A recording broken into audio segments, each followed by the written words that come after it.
Director செல்வராகவனுடைய 7 rainbow colony part 2 படத்த எடுத்துக்கிட்டோம் அப்படின்னா, இன்னமும் இந்த படத்துக்கு 30 நாள் ஷூட்டிங் வந்து பெண்டிங் இருக்காமாங்க. இப்ப கரண்ட்டா செல்வராகவன் பார்த்தீங்கன்னா, மென்டல் மனிதர் படத்துல ஒர்க் பண்ணிட்டு இருக்காரு. சோ அத முடிச்சுட்டு தான் இந்த ப்ராஜெக்ட்க்கு வருவாரு அப்படிங்கிற மாரி சொல்லப்படுது. சோ இந்த ப்ராஜெக்ட்ட பத்தி இப்ப வந்திருக்கிற அப்டேட் என்ன அப்படின்னு பார்த்தீங்கன்னா, இந்த படத்த இந்த வருஷம் ஜூலை மந்த் ரிலீஸ் பண்றதுக்கு பிளான் பண்ணியிருக்காங்க அப்படிங்கிற மாரி சொல்லப்படுதுங்க.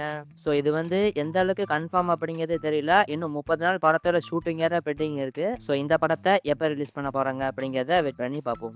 டைரக்டர் அர்ஷத் மாரிமுத்து பார்த்தீங்கன்னா, இப்ப ரீசென்ட்டா ஒரு இன்டர்வியூல ஏகப்பட்ட அப்டேட்ஸ் அப்படிங்கிறது குடுத்திருக்காரு. அதுல ஃபர்ஸ்ட் எஸ்டிஆர் 51 ப்ராஜெக்ட் எடுத்துக்கிட்டோம் அப்படின்னா, இந்த படத்தோட ஷூட்டிங் பார்த்தீங்கன்னா, மே மந்த்ல இருந்து ஸ்டார்ட் ஆக போகுது அப்படிங்கிறத அஃபிஷியலா கன்ஃபார்ம் பண்ணியிருக்காரு. சோ மே மந்த்ல படத்தோட ஷூட்டிங் ஸ்டார்ட் பண்ணி, அக்டோபர் அல்லது நவம்பர்ல படத்தோட ஷூட்டிங் முடிச்சிருவோம் அப்படிங்கிற மாரி சொல்லியிருக்காரு. சோ படத்தோட ரிலீஸ பொறுத்தவரைக்கும் 2027 பிப்ரவரி அப்படி இல்லன்னா மார்ச் மந்த்ல ரிலீஸ் பண்றதுக்கு பிளான் பண்ணியிருக்கோம் அப்படிங்கிற மாரி சொல்லியிருக்காருங்க. அண்ட் அதே மாரி இந்த படம் வந்து பார்த்தீங்கன்னா, ஒரு பேன் இண்டியா ஃபிலிமா தான் ரெடி ஆக போகுது அப்படிங்கிறதுமே சொல்லியிருக்காரு. அண்ட் அதே மாரி இந்த படம் வந்து பயங்கரமான ஃபெஸ்டிவலா ஃபேன்ஸ்க்கு வந்து இருக்கும் அப்படிங்கிற மாரி சொல்லியிருக்காருங்க. அண்ட் அதே மாரி ஏற்கனவே சொன்னதுதான் இந்த படத்துடைய கதை வந்து சொர்க்கம்னா என்ன? அத பத்தி பேசக்கூடிய படமா தான் இது இருக்க போகுது. அண்ட் அதே மாரி இந்த படத்தோட ஸ்டோரி ஒர்க் எல்லாத்தையுமே நான் முடிச்சுட்டேன். அண்ட் அதே மாரி இப்ப கரெக்ட்டா டயலாக்ஸ் ஒர்க் வந்து போயிட்டு இருக்கு அப்படிங்கிற மாரி சொல்லியிருக்காருங்க. சோ இந்த படத்தோட ஷூட்டிங் மே மந்த்ல ஸ்டார்ட் ஆக போகுது அப்படிங்கிறத சொல்லியிருக்காரு. வெயிட் பண்ணி பார்க்கலாம். அண்ட் அடுத்து அர்ஷத் மாரிமுத்து பார்த்தீங்கன்னா, சூப்பர் ஸ்டாருக்கு ஒரு கதை ஒண்ணு சொல்லியிருக்காரு. அந்த ப்ராஜெக்ட் தான் இப்ப சிபி சக்கரவர்த்தி ப்ராஜெக்ட்டா மாறி இருக்கு அப்படிங்கிற மாரி ஏற்கனவே நம்ம சொல்லியிருந்தோம் இல்லையா?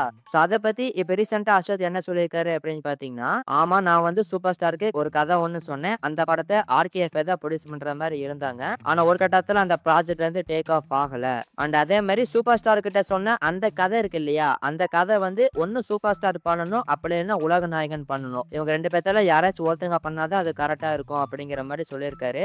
சோ கண்டிப்பா ஃபியூச்சர்ல நான் சூப்பர் ஸ்டார் கூட ஒர்க் பண்றதுக்கான வாய்ப்புகள் இருக்கு. சோ அப்படி ஒருவேளை ஒர்க் பண்ணா மட்டும் தான் அந்த கதைய வந்து நான் எடுப்பேன். அப்படி இல்லன்னா அந்த கதைய நான் எடுக்க மாட்டேன் அப்படிங்கிற மாரிலாம் சொல்லியிருக்காரு. சோ இத பத்தி உங்களோட ஒப்பீனியன் என்ன அப்படிங்கிறத கமெண்ட்ல சொல்லுங்க.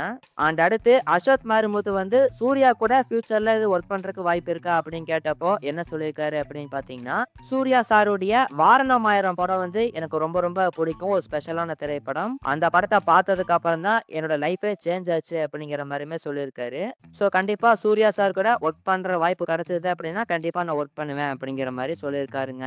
அண்ட் அதே மாரி அர்ஷத் மாரிமுத்து வந்து தெலுங்குல ஒரு படம் பண்றதுக்கு வாய்ப்பு இருக்கா அப்படிங்கிற மாரி கேட்டப்போ என்ன சொல்லியிருக்காரு அப்படின்னு பார்த்தீங்கன்னா, நான் கண்டிப்பா வந்து தெலுங்குல ஒரு படம் பண்ணத்தான் போறேன். அந்த படத்த தில்ராஜு சார் ப்ரொடியூஸ் பண்ண போறாரு அப்படிங்கிறதுமே சொல்லியிருக்காரு. அண்ட் அதே மாரி அர்ஷத் வந்து பார்த்தீங்கன்னா, அல்லு அர்ஜுன ஒருக்கா மீட் பண்ணியிருந்தாரு இல்லையா? சோ அது வந்து சும்மா ஃப்ரெண்ட்ஷிப் மீட்டிங் தான். ஃப்ரெண்ட்லியா தான் நான் வந்து அல்லு அர்ஜுன மீட் பண்ணியிருக்கேன் அப்படிங்கிற மாரியுமே சொல்லியிருக்காரு. அண்ட் அதே மாரி அர்ஷத் மாரிமுத்து வந்து எதுவும் படங்கள் நடிக்கிறதுக்கு வாய்ப்பு இருக்கா அப்படின்னு கேட்டப்போ என்ன சொல்லியிருக்காரு அப்படின்னு பார்த்தீங்கன்னா, நெறைய டைரக்டர்ஸ் வந்து என்ன அப்ரோச் பண்ணிட்டு தான் இருக்காங்க படத்தில் நடிக்கிறதுக்கு. ஆனா எனக்கு வந்து இப்போதைக்கு ஐடியா இல்ல அப்படிங்கிற மாரி சொல்லியிருக்காரு.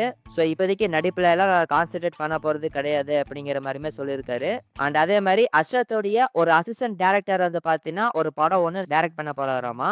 சோ அந்த படத்துல நடிக்கிறதுக்காக அர்ஷத் மாரிமுத்துவ அவர் ரொம்ப நாளா அப்ரோச் பண்ணாராமா. சோ மேபி நான் அந்த ப்ராஜெக்ட்ல நடிக்கிறதுக்கு வாய்ப்பு இருக்கு அப்படிங்கிற மாரி சொல்லியிருக்காரு. அண்ட் அதுவும் நான் எந்த படத்துல நடிச்சாலும் ஹீரோவாலாம் நடிக்க மாட்டேன். நான் வந்து ஒன்லி கிரே ஷேடு அப்படின்னா நெகட்டிவ் ஷேட்ல மட்டும் தான் நான் நடிப்பேன் அப்படிங்கிற மாரியுமே சொல்லியிருக்காருங்க. சோ இத பத்தி உங்களோட ஒப்பீனியன் என்ன அப்படிங்கிறத கமெண்ட்ல சொல்லுங்க. வாரணாசி படத்த எடுத்துக்கிட்டோம் அப்படின்னா, நம்ம ஏற்கனவே சொல்லியிருந்தோம். இந்த படத்தோட பட்ஜெட் வந்து 1000 கோடி பக்கம் இருக்க போகுது. ஒரு பெரிய பட்ஜெட் ஃபிலிமா தான் இது வரப்போகுது அப்படிங்கிறத நம்ம சொல்லியிருந்தோம். இப்போ வந்திருக்க அப்டேட் என்ன அப்படின்னு பார்த்தீங்கன்னா, 1000 கோடி இல்ல 1400 கோடி ரூபாய்க்கு இந்த படத்தோட பட்ஜெட் இருக்கும் அப்படிங்கிற மாரி சொல்லப்படுதுங்க. சோ ஒரு பெரிய பெரிய பட்ஜெட்ல தான் இந்த வாரணாசி படம் வரப்போகுது. அண்ட் அதே மாரி இந்த படம் வந்து பார்த்தீங்கன்னா, ஒரு கம்ப்ளீட்லி மேசிவ் சினிமேட்டிக் எக்ஸ்பீரியன்ஸா ஆடியன்ஸ்க்கு இருக்கும் அப்படிங்கிற மாரி சொல்லப்படுது. அண்ட் அதே மாரி இந்த படம் வந்து பார்த்தீங்கன்னா, ஒரே பார்ட்டா தான் வரப்போகுது. பார்ட் 2லாம் கிடையாது. சோ இந்த படத்துடைய இந்த பட்ஜெட் பத்தி உங்களுடைய ஒப்பீனியன் என்ன அப்படிங்கிறத கமெண்ட்ல சொல்லுங்க. ராமாயண ப்ராஜெக்ட் எடுத்துக்கிட்டோம் அப்படின்னா, இந்த படத்துல இருந்து ஒரு பெரிய அப்டேட் ஒண்ணு ஏப்ரல் 2ஆம் தேதி வரப்போகுது அப்படிங்கிற நியூஸ் கிடைச்சிருக்குங்க. என்ன அப்டேட் அப்படின்னு பார்க்கும்போது, ஏப்ரல் 2ஆம் தேதி இந்த படத்துடைய கிளிம்ஸ ரிலீஸ் பண்றதுக்கு பிளான் பண்ணியிருக்காங்களாமா. சோ இதுக்கான அனௌன்ஸ்மென்ட்டுமே பார்த்தீங்கன்னா, சீக்கிரமா எதிர்பார்க்கலாம் அப்படிங்கிற மாரி சொல்லப்படுது. வெயிட் பண்ணி பார்ப்போம். ஆக்டர் சூர்யாவுடைய சூர்யா 47 ப்ராஜெக்ட் எடுத்துக்கிட்டோம் அப்படின்னா, இப்ப ரீசென்ட்டா இந்த படத்துல இருந்து ஒரு மாஸ் ஆக்ஷன் சீக்வென்ஸ் எடுத்திருக்காங்க. அண்ட் அதுல பார்த்தீங்கன்னா, ஆக்டர் நேஸ்லன் அண்ட் நசரியா இவங்க 2 பேரும் சம்பந்தப்பட்ட சீன் இருக்காமா. அதாவது இவங்க 2 பேரும் ஃபைட் பண்ற மாரியான ஒரு ஃபைட் சீக்வென்ஸ் தான் எடுத்திருக்காங்க அப்படிங்கிற நியூஸ் கிடைச்சிருக்கு. சோ அப்படி பார்க்கும்போது இந்த இந்த படத்துல பார்த்தீங்கன்னா, நேசனுக்கும் நசீரியாவுக்கும் ஒரு ஃபைட் சீக்வென்ஸ் இருக்கும்னு நெனைக்கிறேன். அண்ட் அதே மாரி இந்த படத்துடைய என்டையர் ஷூட்டிங்குமே பார்த்தீங்கன்னா, ஜூன் ஆர் ஜூலைக்குள்ள கம்ப்ளீட் பண்றதுக்கு பிளான் பண்ணியிருக்காங்க அப்படிங்கிற மாரி சொல்லப்படுதுங்க. அண்ட் அடுத்து கருப்பு படத்த எடுத்துக்கிட்டோம் அப்படின்னா, இப்ப ரீசென்ட்டா தான் படத்துடைய செகண்ட் சிங்கிள ரிலீஸ் பண்ணியிருந்தாங்க இல்லையா? அண்ட் அடுத்து படத்துடைய 3 சிங்கிள வந்து பார்த்தீங்கன்னா, அடுத்த வாரம் ரிலீஸ் பண்றதுக்கு பிளான் பண்ணியிருக்காங்க அப்படிங்கிற மாரி சொல்லப்படுது. வெயிட் பண்ணி பார்ப்போம். அயோத்தி படத்துடைய டைரக்டரான மந்திரமூர்த்தி அவருடைய அடுத்த ப்ராஜெக்ட் பத்தி ஒரு அப்டேட் ஒண்ணு கிடைச்சிருக்கு. அதாவது அவருடைய அடுத்த ப்ராஜெக்ட்டோட ஷூட்டிங் வந்து பார்த்தீங்கன்னா, சீக்கிரமா ஸ்டார்ட் பண்ண போறாங்க அப்படிங்கிற மாரி சொல்லப்படுது. சோ அந்த படத்துக்கு ப்ரொடியூசர் கிடைச்சிட்டாங்க. ஆனா அது யாரு அப்படிங்கிறது கிளியரா தெரியல. எனக்கு அப்டேட் கிடைச்ச உடனே உங்களுக்கு நான் சொல்லிடுறேன். அண்ட் அதே மாரி இந்த படத்துல யார் ஹீரோவா நடிக்க போறா?